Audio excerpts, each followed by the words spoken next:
Grief and Thanksgiving often go together.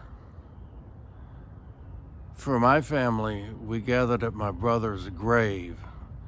He was 7 days old when he died, and it was 42 years after his death that we remembered him on Thanksgiving Day.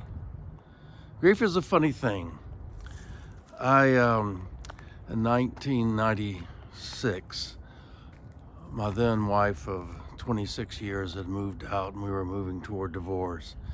And I was, of course, grieving the loss of our marriage.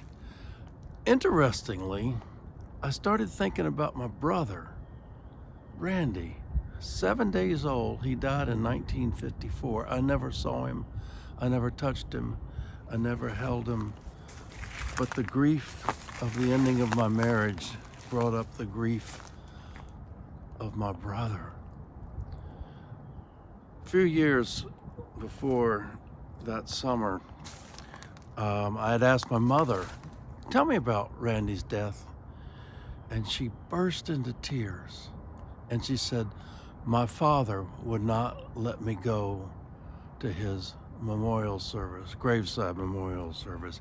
He said it would be too hard on me.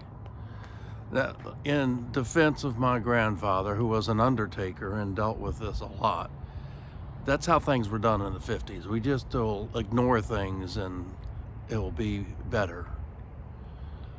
But my mother held that in her heart all those years.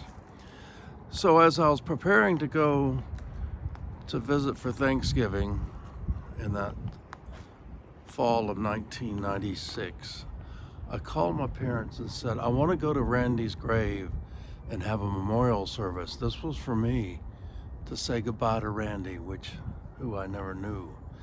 My mother said immediately, you remember what I told you about my dad? Yes, we'd like to go.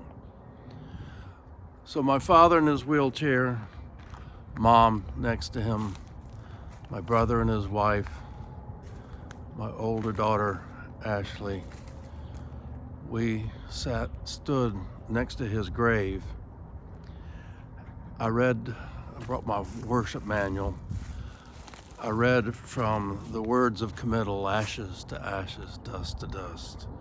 I read the 23rd Psalm. Yea, though I go through the valley of the shadow of death. I said a prayer. We said the Lord's Prayer. And we held each other and just wept as if it had just happened. Thanksgiving Day. A lot of people have other griefs for Thanksgiving. Someone missing at the table. It's okay to be thankful and happy, but there's also some sad memories.